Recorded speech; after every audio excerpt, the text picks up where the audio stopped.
이러한 반국가적 행위에 대해서 지금 민주당 의원들이 지금 침묵하고 있는 겁니다. 지금까지 인권 문제에 대해서 앞장서 떠들던 민주당과 민주당 의원들이 왜 이 사건에 침묵하고 있는지 혹시 장관님은 아십니까? 이렇게 북한 인권 문제만 나오면 입을 닫고 숨어버리는 이 더불어민주당은 이건 민주당이라는 이름을 달 자격도 없는 이런 정당이라고 생각합니다. 그러니까 지금 민주당 의원의 반국가적인 행태를 보고서도 말을 못하고 있는 겁니다. 여러분, 이런 것이 바로 공산 전체주의에 맹종하는 겁니다, 여러분. 발언 주의하세요. 발언 주의하세요. 네, 발언 주의하세요. 쓰레기 발언 주의하세요. 네.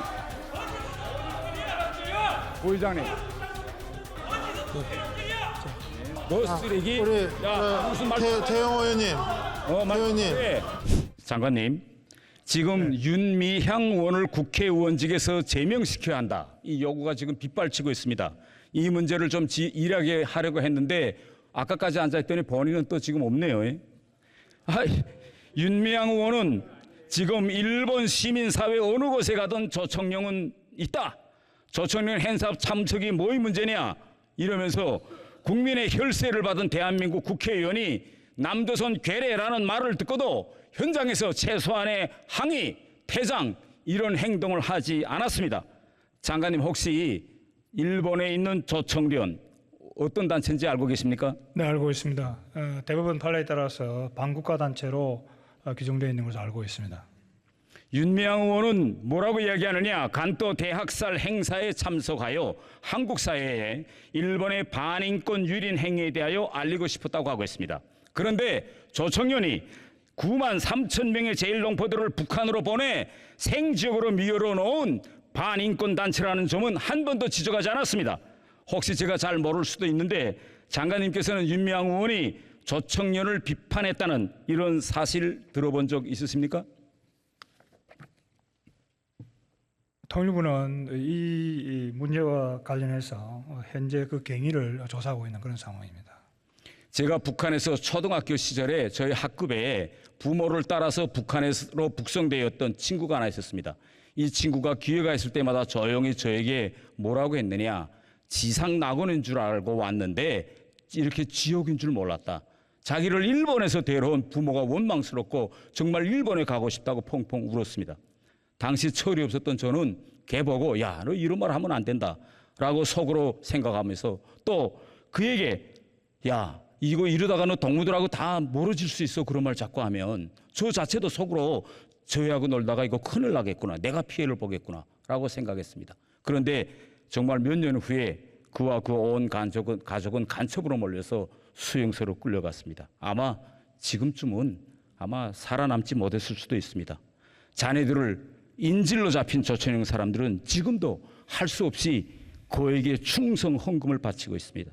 북한에 간 북송 제1교포들은 쪽발이, 째뽀라는 차별과 멸시를 받았고 이동 국민으로 분류되어 신분 상승의 길이 막혔습니다.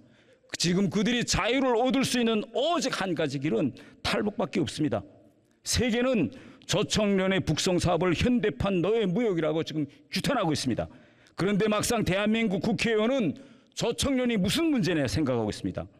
그렇게 일본의 반인권 유린 행위를 폭로한다고 하면서 위안부 할머니들을 이용하면서도 막상 북한 인권 문제만 나오면 침묵하고 있습니다. 장관님, 왜 이렇게 침묵하고 있을까요? 혹시 알고 계시는 사실이 있습니까? 여튼 이 문제와 관련해서는 통일부는 남북교류협력법에 위반이 있는 여부를 지금 조사 중에 있습니다.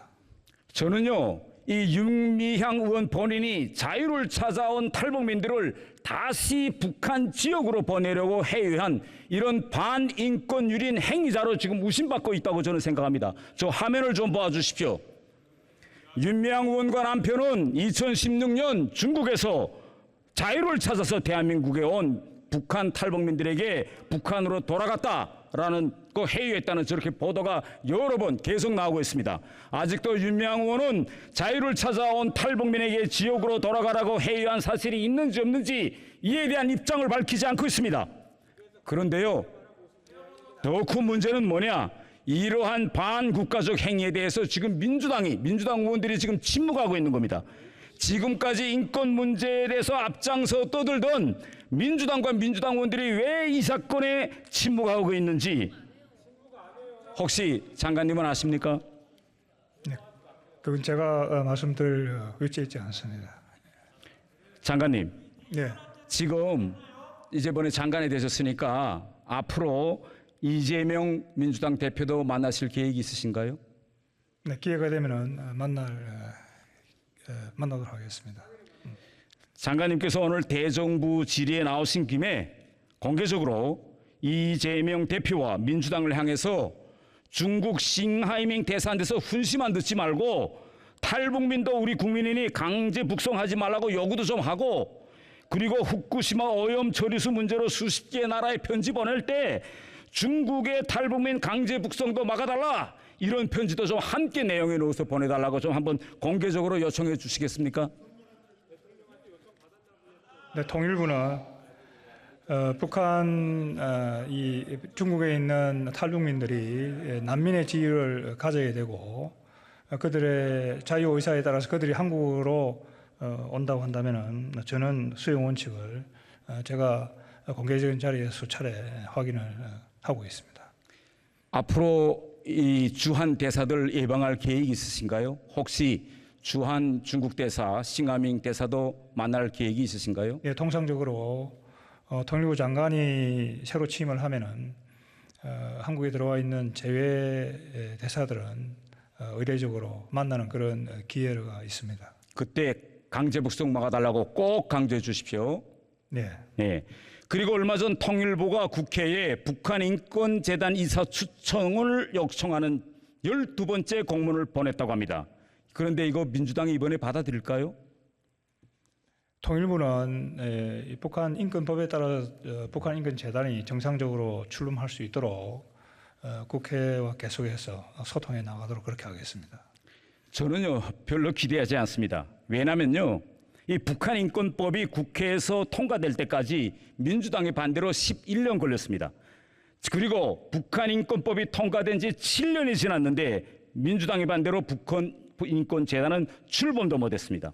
그런데 김여정이 대북전단 금지법 만들려고 하니까 얼마 걸렸느냐? 6개월밖에 안 걸리고 만들어졌습니다. 대북전단 금지법 이거 철폐해야 됩니다. 저는요 북한 인권 문제에서 가해자이자 포갑자 독재 정권인 김정은의 편을 들면서 이렇게 북한 인권 문제만 나오면 입을 닫고 숨어버리는 이 더불어민주당은 이거 민주당이라는 이름을 달 자격도 없는 이런 정당이라고 생각합니다.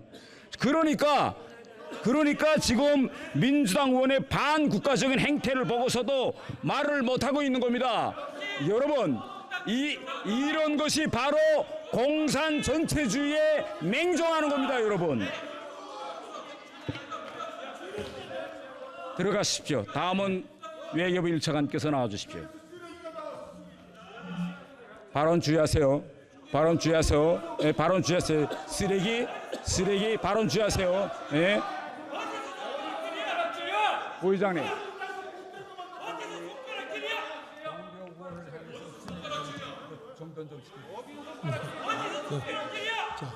그냥 질의해 주시기 바랍니다. 보이스 쓰레기.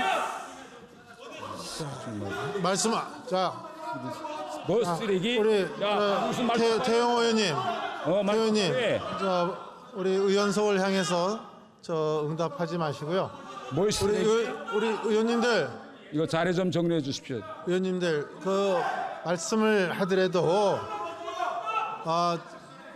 쓰레기라든지 이런 그 인신 공격적인 발언은 하지 말아 주시기 바랍니다. 부탁드리겠습니다. 자, 조용히 해 주시기 바랍니다. 질문해 주시기 바랍니다. 네. 자, 조용히 해 주세요. 질문해 주시기 바랍니다.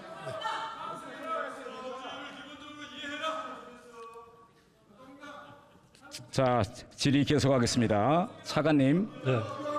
최근 러시아 국방장관이 이미 주기적으로 진행하는 중로 합동 군사훈련에 북한을 초청했다고 했으며 실제 참가 가능성이 열려 있다 이런 언급을 내놓았습니다.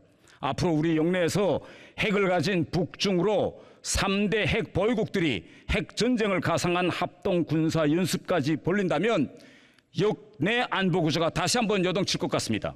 이에 대한 정부의 선제적 대책이 있습니까?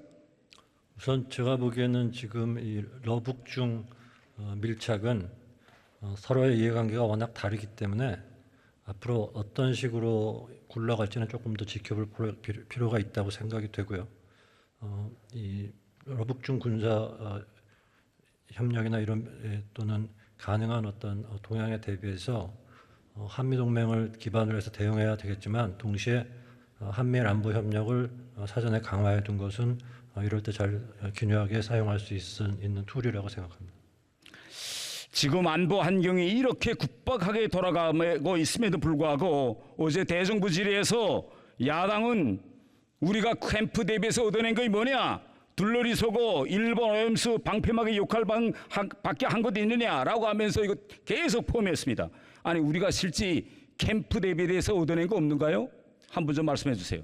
캠프 데이빗 한미일 정상회담에서는 우선은 잘 아시다시피 안보적인 측면에서 삼국 간의 안보 협력이 훨씬 더 공고하고 제도화됐고 뿐만 아니라 경제, 첨단 기술, 인적 교류 이런 부분에까지 협력의 폭도 넓어지고 또 산업이나 상무 이런 분야 장관들까지도 이 정례적인 협의를 갖도록 해서 그 부분에 있어서의 협력도 제도화시킨 측면이 있습니다. 그리고 무엇보다도 지금 탈냉전 이후에 30여 년 동안의 국제 질서가 판이 바뀌는 상황에서 우리가 한미일 협력을 통해서 새로운 질서에서 조금 더 주도적이고 조금 더 그 역할을 제고시킬 수 있는 기반을 만들었다는 점에서 의미가 크다고 봅니다.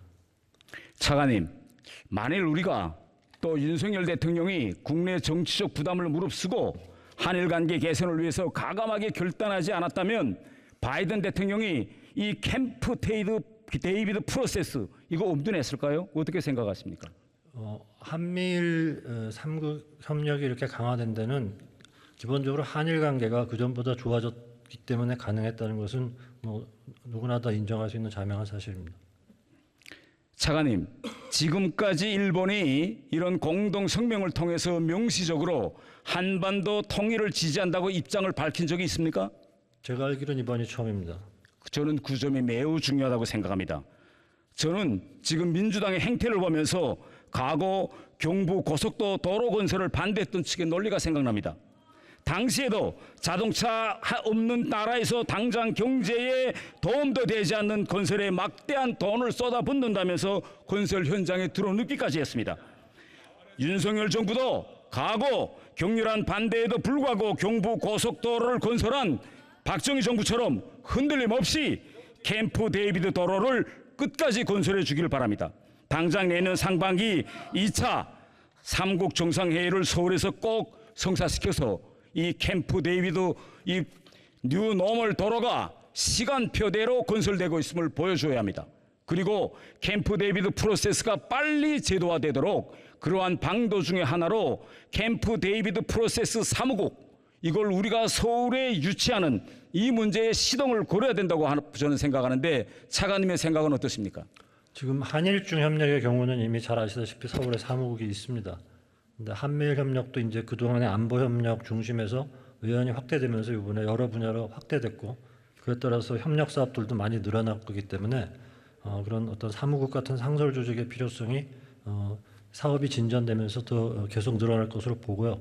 의원님 말씀 유념해서 저희가 잘 준비하도록 하겠습니다. 마지막으로 이 질문만 딱 하겠습니다. 이 후쿠시마 오염수 문제와 관련해서 윤석열 정부와 문재인 정부 사이에 기조나 원칙에서 달라진 거 있습니까?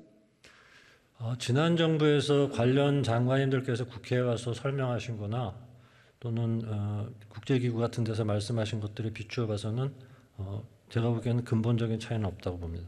옳습니다. 네. 그때 당시 문재인 정부에서도 후쿠시마 오염수 방류 IAEA의 기준과 절차를 따른다면 반대할 이유가 없다고 분명히 이야기했습니다. 지금 우리 윤석열 정부는 그때 당시 문재인 정부의 기준을 이어받아 가지고 오히려 과학성을 더 촘촘히 확증하고 있습니다. 제 주장이 맞습니까? 예, 기본적으로 같은 기조고요. 그때에 비해서 저희가 이제 이번 정부 들어서 방류가 아무래도 임박했으니까 시찰단을 보내서 좀 더 적극적으로 확인할 면도 있습니다.